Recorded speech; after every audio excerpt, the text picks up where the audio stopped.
सुबह उठकर वनजाक्षी देखती है कि जहाँ पिछली रात को एक छोटा सा पौधा था, वो अगले दिन एक बड़ा 6 फुट वाला पेड़ बन चुका था। और इतना ही नहीं, उनपे बैंगन पे इतने भरे भरे और 4 गुना बड़े भी उग गए थे। ये देख वनजाक्षी अपनी आंखों का खुद यकीन नहीं कर पा रही थी। पेड़ के पास आकर उसे जांचने लगती है। ये कैसे हुआ? ये मुमकिन कैसे है? कल तक तो ये पौधा था, आज पेड़ कैसे बन गया? वो ऐसे सोच में पड़ गई थी कि इतने में उसकी बेटी वसुंधरा वहां आकर उस पेड़ को देख ऐसे ही चौंक जाती है। कुछ देर बाद वो हार मानकर कुछ बैंगन को लेकर उनका भरता बनाती है। बस वो भरता स्वादिष्ट था। उस स्वाद पे फिदा होकर माँ बेटी दोनों बचे कुछ बैंगनों को उनके आजू बाजू पड़ोसी लोगों में बांट देते हैं।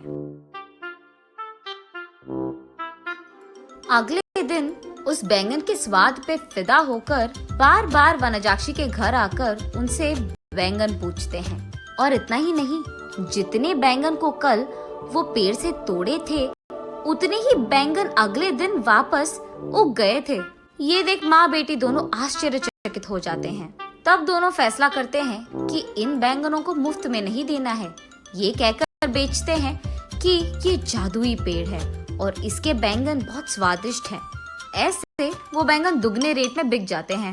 कुछ ही दिनों में इन स्वादिष्ट बैंगनों के बारे में और वो बड़ा सा बैंगन के पेड़ के बारे में इधर उधर बात फैलकर आजू बाजू पड़ोसी शहर तक पहुंच जाता है। इसलिए हर रोज सुबह शुरू होते ही पेड़ में भर के बैंगन उगते थे और उनके लिए लोगों की लाइन लग जाती थी सुबह सुबह, और वो भी वनजाक्षी के घर के बाहर। वनजाक्षी का पैसों का डिब्बा हर रोज पैसों से भर जाता था और ये बहुत साधारण सी चीज होती थी। कुछ ही दिनों में वनजाक्षी का नाम बैंगन से जुड़ गया और सब उसे बैंगन बेचने वाली वनजाक्षी करके बुलाने लग गए। और इतना ही नहीं, वो बहुत कम समय में उस सारे गांव में सबसे अमीर बन जाती है। बड़ी सी बंगला बनवाती है और उस बैंगन के पेड़ के चारों ओर बाड़ लगवा देती है और उस पेड़ के पास एक सिक्योरिटी गार्ड को भी रख लेती है। एक दिन वसुंधरा वनजाक्षी के पास जाकर ऐसे कहती है,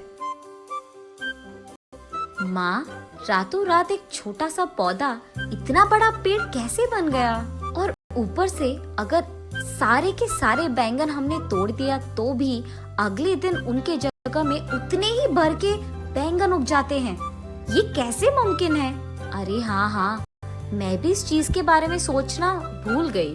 चलो, जो भी हुआ उनसे हमारा अच्छा ही तो हुआ। अब तो मुझे तुम्हारी शादी की भी कोई फिक्र नहीं है बेटा,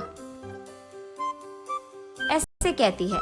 और ठीक तभी वनजाक्षी को एक बात याद आती है। उस समय में जब भी वनजाक्षी के लिए रिश्ते लाते थे तो कुछ भी सेट नहीं होता था। अगर वसुंधरा को लड़का पसंद आ गया तो लड़के वालों को इनका दहेज नहीं पसंद आता था, और अगर लड़के ने वसुंधरा को पसंद कर लिया तो वसुंधरा को वो लड़का पसंद नहीं आता था। ऐसे बहुत सारे रिश्ते देख देख कर वनजाक्षी थक कर ये सोचने लगती है कि शायद उसकी बेटी के कुंडली में कोई दोष है, इसीलिए वो बहुत सारे पूजा पाठ करवाती रहती थी। ऐसे ही एक दिन वो मंदिर में पूजा करवा के घर लौटती रहती है। तब रास्ते में उसे एक बैंगन का टुकड़ा नजर आता है। उसे लेकर वो अपने घर के सामने रख देती है। और कुछ दिन बाद उस जगह में एक छोटा सा पौधा उग गया था। मंदिर जाने से पहले उन बैंगनों को देख वनजाक्षी सोचती है, घर आने के बाद ना इन बैंगनों का एक बहुत अच्छा भरता बनाना है मुझे। यही सोचते हुए वो मंदिर चलती रहती है। रास्ते में वो ऐसे सोचती है, अगर कोई वो बैंगन को लेके गया तो वो फैसला करती है कि जल्दी जल्दी वो मंदिर जाकर भगवान की प्रार्थना करके बाहर आ जाएगी। वापस आते वक्त उसे रास्ते में एक साधु नजर आते हैं। उनके पास जाकर वो ऐसे पूछती है, स्वामी, मैं मेरी बेटी की शादी करवाने के लिए बहुत कोशिश कर रही हूँ, लेकिन नहीं हो रहा है। कृपा करके इसका कोई हल निकाल दीजिए। ठीक है, उस जगह पे बैठकर अपनी पूरी मन से प्रार्थना करो, ऐसे कहते हैं साधु। तब वनजाक्षी उस साधु के सामने बैठकर इसी डर में पड़ी रहती है कि कहीं कोई उस बैंगन को चुरा ना ले। हे भगवान, मेरे घर जाने तक उन बैंगनों को संभाल के रखना, किसी को उसे चुराना नहीं है। इसका प्रार्थना करके वो उठकर साधु के पास जाकर आशीर्वाद दीजिए स्वामी, ऐसे कहती है। तब साधु कहते हैं, जो प्रार्थना तुमने अपने मन से, पूरे मन से किया है, तुम्हें वो हासिल होगा, और वो भी दुगने में। जाओ बेटी। तब जाकर वनजाक्षी को समझ आता है कि हुआ क्या था, और वो वसुंधरा को ये सब समझा देती है। तो तुमने मेरे शादी के बारे में नहीं, बैंगन के बारे में प्रार्थना किया था। हाँ, तुम भी ना, ये कहकर हंस लेती है।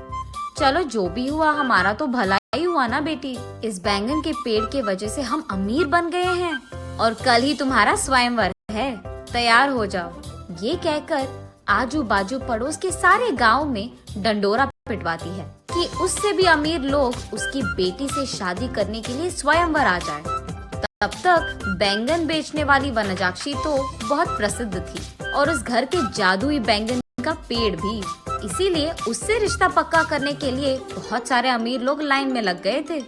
उनमें से अमीर और अच्छा दिखने वाले एक आदमी से वनजाक्षी अपनी बेटी वसुंधरा की शादी करवा लेती है।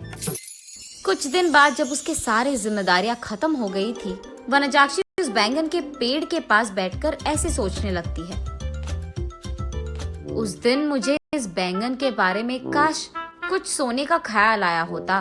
बैंगन के बदले में सोना दुगने में मिल जाता था, तब मैं और अमीर बन जाती थी। हाँ।